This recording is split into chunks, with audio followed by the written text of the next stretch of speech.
of my mind for quite a while. The whole climate change debate, environmental issues, growing, pollution. So I've always felt very strongly about it, and I've been watching very carefully what others have been doing. And for me, over the last few years, it began as a nice royal tradition, a quiet Sunday afternoon on Windsor's grounds, where youngsters from two very different royal families were brought together for what insiders described as a family bonding event. Prince George, who was growing into his role as heir with shy power and quiet composure, was among the youngest attendees. He had previously attended such gatherings, always under the cautious eye of his mother, Princess Catherine. However, this time was not like before. What began as a fun encounter between cousins and step-cousins rapidly turned darker. Whispers soon spread throughout the palace. Prince George had been bullied, and the perpetrator was none other than one of Camilla's grandsons. The boy in question, from Camilla's Parker Bowles heritage, was not yet a named royal. However, Camilla had been working tirelessly behind the scenes to increase exposure for her family. She had fought for modest title affiliations, prestigious education, and even tiny ceremonial positions. Some members of the royal family secretly complained about her efforts, calling them overreaching. However, the vast majority remained silent until now. When Prince George arrived home in tears, everything changed. Kate was the first to notice the watery eyes, the quiet, the stoop in his shoulders. She wanted to know what had happened, and George explained in the most honest way a toddler can. The teasing had been more than just personal. It had been deliberate. His role as the future king was derided. According to palace insiders, a boy who had heard too many adult murmurs at home became nasty and mocked his habits, family, and even his late grandmother Diana. Kate was furious. William was devastated. Behind the royal gates, a queue had been crossed. What happened was quick, silent, and explosive.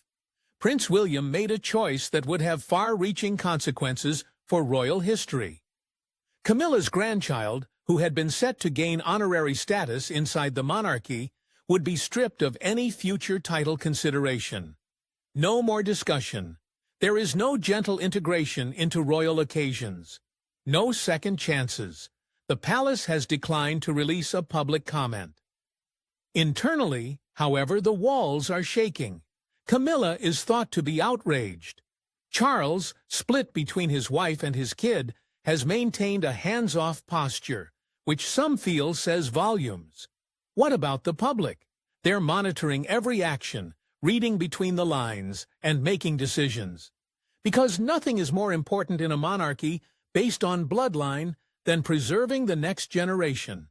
And this time, Prince George was not simply shielded. He was avenged. It was intended to be a light-hearted, real good event. One of those manufactured royal family days meant to remind the press and the public that, underneath the jewels and formality, the Windsors are just like any other. The setting was Balmoral's magnificent private grounds. The setting was wonderful. A large picnic had been set up, with soft tartan blankets spread out on the lawn, golden corgis bouncing around, and royal children rushing between games and food in front of their parents and nannies. But no one predicted, and no royal aid could contain, how severely everything would unravel. The day had been planned by King Charles himself, who believed it was time to repair invisible flaws beneath the surface. He thought that bringing Prince William's children and Camilla's grandkids together in a relaxed setting would foster a closer relationship. The Queen Consort, eager to further integrate her lineage into the royal spotlight, eagerly agreed. She regarded the gathering as more than just a picnic. It was a subtle power move, allowing her family to be seen, acknowledged, and even cherished. But not everyone agreed with that notion. Royal aides then revealed that Princess Catherine was hesitant from the outset.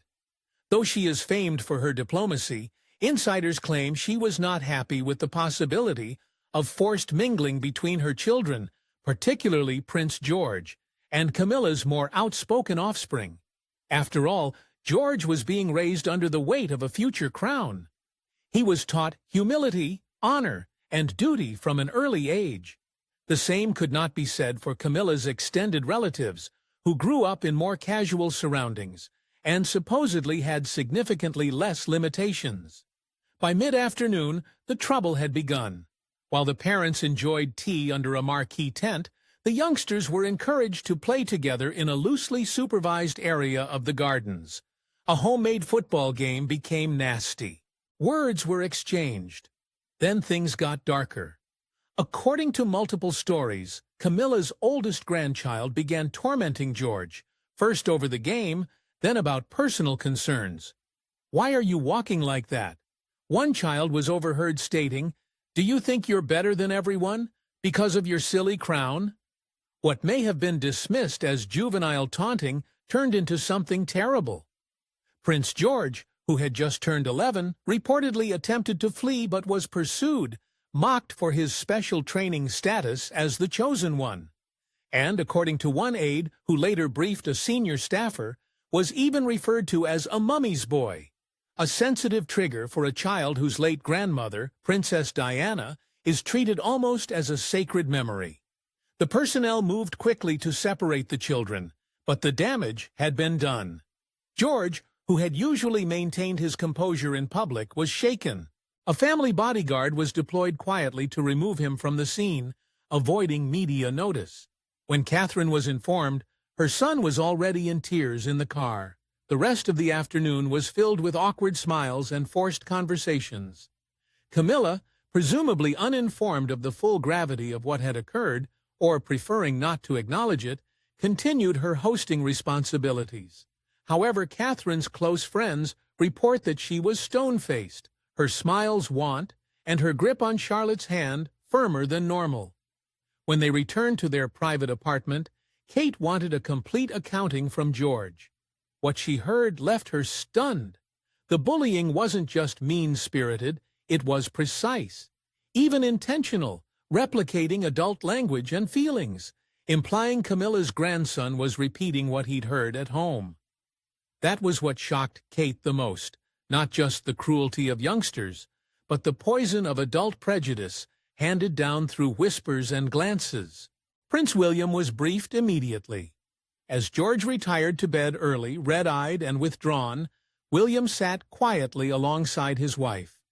The pain on his face was not just for George, it was the familiar sting of history repeating itself. This time he would not be mute. This time there'd be consequences. This time he was determined to defend his son at any costs. As the automobile approached Adelaide Cottage that evening, the tension was palpable. Prince George hadn't spoken anything since leaving Balmoral. His sedate demeanor, which was often a show of civility, was now laden with something else: embarrassment. Princess Catherine sat alongside him, her hand softly resting on his back, her motherly instincts firing all at once. Kate sat George aside, away from royal attendants and watchful eyes, and tenderly asked, "Tell me exactly what happened." What transpired next broke her heart. George explained, haltingly at first, then with confidence as his mother listened intently. The name-calling, the ridiculing, the snide remark about his father being a future puppet king, the nasty taunt that he was only adored for his status. Worst of all, Princess Diana's name was mocked and spat out like a joke. Kate's face transformed. Her eyes, which were typically calm and composed, became icy with wrath. Not the explosive fury one might imagine, but the frightening steel-backed rage of a mother whose child had been emotionally harmed. According to a top royal aide, Kate's exact comments were crisp and direct. "That boy will not be near my children again." She intended it. Kate had been under years of silent pressure from the institution. She had navigated the royal system with grace, smiled through scandal, and stood patiently as Camilla's family was led closer to the heart of the monarchy. However, this went too far for any mother, let alone a potential queen. Within an hour, she had briefed William. What happened beyond the walls of Adelaide Cottage was According to one trusted insider, the most emotionally intense conversation the couple had shared in years. Kate didn't cry. She did not raise her voice. However, she made it clearly apparent that if William did not act, she would. She reminded him of Diana, about how the institution had failed her, of how minor issues have escalated into disasters. George is not going to grow up feeling unsafe in his own family, she allegedly stated. You're the heir. Start acting like it. William listened, and he agreed. The following morning, Kate declined all booked engagements. She stayed at home with George and Charlotte, canceling her meetings in silent protest. Behind the scenes, she made one demand of Palisades: I want this documented. She desired a written record of what had occurred, not swept under the rug, not reworded, not spun. That following morning, a message was delivered to Charles's private secretary. It was short and to the point. There has been an incident involving Prince George. The Prince and Princess of Wales have requested a private audience with His Majesty. The meeting occurred within 24 hours. While King Charles expressed sympathy, Camilla reportedly dismissed the entire situation as childish squabbling. When asked if her grandson would be chastised, she laughed it off. They're only children. They'll forget this in a week, she allegedly said. Kate did not respond. She did not have to.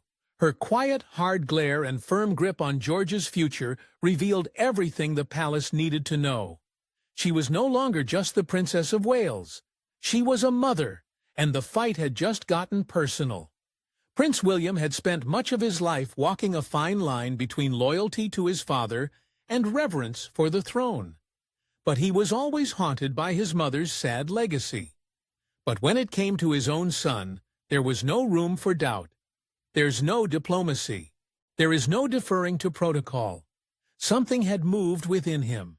The day after his private meeting with King Charles, William returned to Kensington Palace and made a choice that surprised even his closest advisers.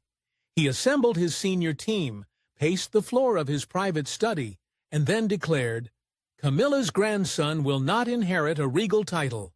Not now, not ever. This concludes here. There was no discussion. There is no royal committee. There is no mediation. What made William's move so momentous was not just his decision, but the fact that he took charge of it without first obtaining approval from Charles or the palace machine. Camilla has been gradually bringing her children and grandchildren closer to royal legitimacy for years, silently appealing for honorary positions, public recognition, and subtle involvement in state events. While the general population had not seen the steady encroachment William had, and now with George hurt and Camilla deflecting blame, he recognized it for what it was. A clear attempt to incorporate her family into the monarchy's future, William found that intolerable. The boy who mocked George was more than just a mischievous child.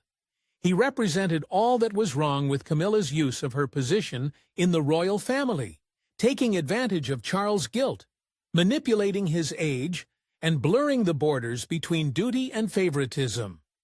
William's message was straightforward. Royal privilege is not inherited by proximity. It is acquired by respect, service, and most importantly, honor. One insider close to the prince described his tone at internal briefings as glacial. When one aide tentatively asked if a private apology from Camilla's family would ease the situation, William answered brutally, "My son does not require an apology.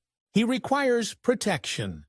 He subsequently took an even harder stance, saying Camilla's grandson would no longer be welcome to future family gatherings involving his own children, not for birthdays, not on holidays. There will be no rehearsals for trooping the color. If George, Charlotte, or Louis were present, Camilla's grandson would not be. This was not a negotiation. It was an ultimatum. Word immediately traveled across royal circles. Charles was surprised and reportedly paced his study in silence after learning of his son's decision. He had anticipated the situation would pass quietly. However, William, who is generally calm and cooperative, had drawn a line. And the most heartbreaking part, he did not flinch. For William, this was more than just discipline. It was all about control, about conveying a message, not just to Camilla, but to the entire organization. The days of burying disagreements in the name of unity have passed. The days of tolerating disrespect for Diana's legacy or his own children were over. He'd been patient for years. However, as George became more visible in the public eye, William made it plain that he would serve as a shield, a lion, a father first, a future monarch second, and no child related to Camilla, no matter how close to the throne they may appear to be, would ever wear a royal title under his watch. Camilla didn't trust the news at first. Sipping her afternoon tea in her private drawing room at Clarence House, she received the report quietly from a senior staffer. Prince William had not only denied her grandson the honorary title, but also barred him from attending royal family functions involving his children. The temperature in the room fluctuated. Camilla initially dismissed it as a miscommunication. "That can't be right," she exclaimed sharply. Charles would never allow it. But as the complete circumstances emerged, William's direct meeting with the king, his unwillingness to accept apologies, and his formal record of the incident, the reality hit home. Her hands shook as she placed the teacup down. "He's gone too far," Camilla replied, hardly holding back her rage. "It's personal, vindictive. This is not justice. It is punishment." Camilla wasn't only concerned with her grandson's behavior. It was about legacy, the long uphill struggle she'd waged to make her family feel part of the monarchy. When she married Charles, her children and grandchildren were kept at arm's length from the monarchy. They were regarded as outsiders, as opposed to members of the royal family. She had accepted it until now. She had sought over the years to incorporate them into the royal rhythm. A walk in a procession here, a seat at a Jubilee performance there, an honorary school invitation, and subtle positioning for public prominence. It wasn't official, but it was deliberate. She wanted history to show that the Parker Bowles name was important, that her family was more than simply luggage. It was an integral element of the crown's destiny. And now, with one decisive move, William had destroyed that fantasy. Camilla sought an immediate audience with Charles. She reportedly stormed into his study, carrying the letter William had delivered through official channels. Her voice, rarely heard in the palace, resonated down the passage. "He humiliated us. He embarrassed me. This is a child, Charles, a child." However, Charles, exhausted and more frail under the constraints of rule, did not completely support her. According to those close to the king, he is torn. He empathized with Camilla, certainly, but he also understood the bigger picture. William was establishing his authority, not only as a son, but as the next ruler. And Charles, whose rule was already marred by public skepticism, couldn't afford another conflict with his successor. He told Camilla something she did not want to hear. "I will not overrule him," Charles replied gently. "He is responsible for protecting his family. We must respect that." Camilla's face allegedly turned pale. She turned on her heel, exited the room, and slammed the door. An unusual breach of procedure that surprised the nearby staff. That evening, she canceled her public appearance, citing a migraine, which nobody believed. Those close to her claimed she didn't say anything during dinner and refused to acknowledge William's name. But the wrath had not subsided. It had merely moved underground. "She will never forget this," a top palace official reportedly stated. "Camilla may grin in public, but a line has been crossed behind the scenes. She no longer sees William as her stepson, but as a threat." Camilla had spent decades playing the long game, but in a single stroke, William had demonstrated something devastating. The game ended, and she'd lost. The British public has traditionally had a strong emotional attachment to the royal family's offspring, particularly those in direct line to the throne. And above all, Prince George has captivated hearts in a manner that few others have. Many consider the young kid who once gripped his father's hand at royal engagements, smiling uncomfortably in front of the cameras, to be the future of the monarchy's dignity, resilience, and elegance. So, when word spread, quietly at first, of a disturbing incident involving George and Camilla's grandson, public focus shifted suddenly to the palace. The tabloids, cautious not to violate procedure, but clearly briefed by inside sources, began dropping hints. Headlines like "Royal Rift behind closed doors" and "Heir targeted during private family event" were enough to pique interest. But it didn't take long until the parts came into place. Then came the flashpoint headline: Prince George mocked by step-relative. William responds with title ban. The narrative exploded. Within hours, royal forums, Twitter threads, and Facebook comment sections exploded with outpourings of sorrow for George and rage at Camilla's supporters. Thousands more comments flooded in, many of which expressed the same sentiment. Good for William. Protect that boy. And Diana would be proud.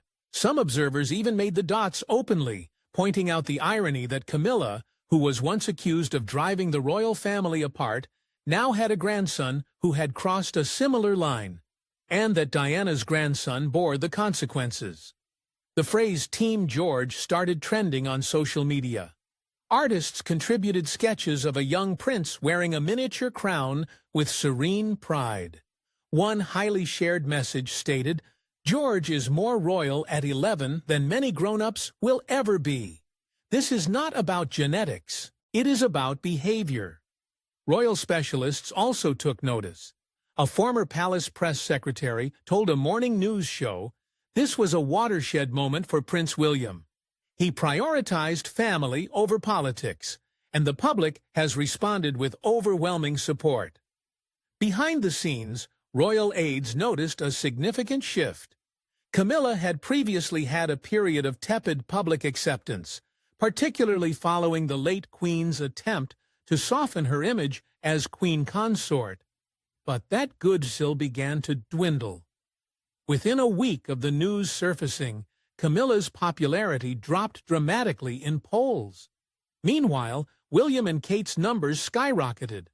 The public, which was already protective of Kate and her children, suddenly saw them as victims of unfair treatment and victorious for standing up. Even within the palace, there was strong support for the Wales. Senior courtiers, many of whom had served during Diana's reign, quietly expressed their support for William's actions. "This is what the monarchy requires," one advisor reportedly stated. "Strength, boundaries, and someone who refuses to let tradition justify bad behavior." Kate got letters from parents all around the UK, sharing stories about their own children being mistreated and praising her for defending her kid. Some of the messages had her in tears. However, the most impactful moment occurred during a modest Sunday church appearance a week later. As William, Kate, George, and Charlotte stepped out of the car, the audience erupted in spontaneous applause. It wasn't loud or theatrical. It was friendly, knowledgeable, and respectful. Prince George did not fully get the gesture, but Kate did.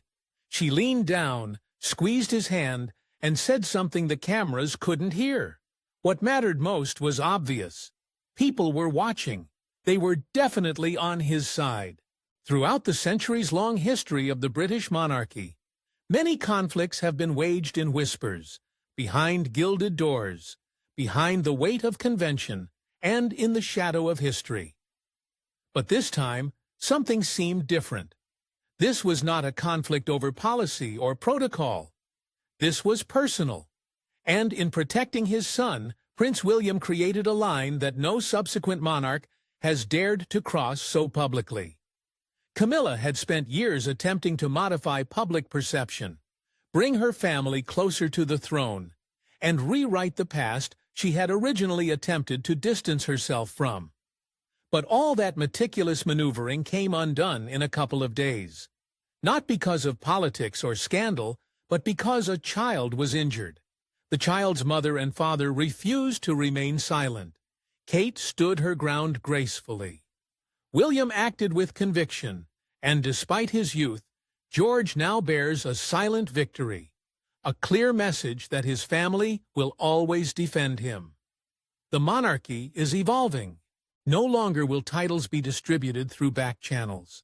Silence will no longer be the price of peace.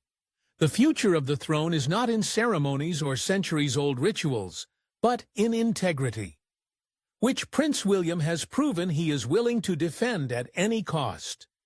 Camilla, who had previously been quietly gaining ground, is now more isolated than ever. Her grandson's place in the royal spotlight is gone, and the Parker Bowles family's future prospects have reduced. The ramifications of one moment, one harsh interaction, have reverberated throughout the kingdom like a thunderstorm. The dust is still settling, but in that silence, one thing is undeniable. A new royal standard has been established. Titles must be earned. Respect should be mutual. There are no second chances for the crown's heirs. This wasn't just a family disagreement. It was a redefining of power, and it was drawn without swords or speeches, but with a father's voice and a mother's will. And from now on, the monarchy will never be the same.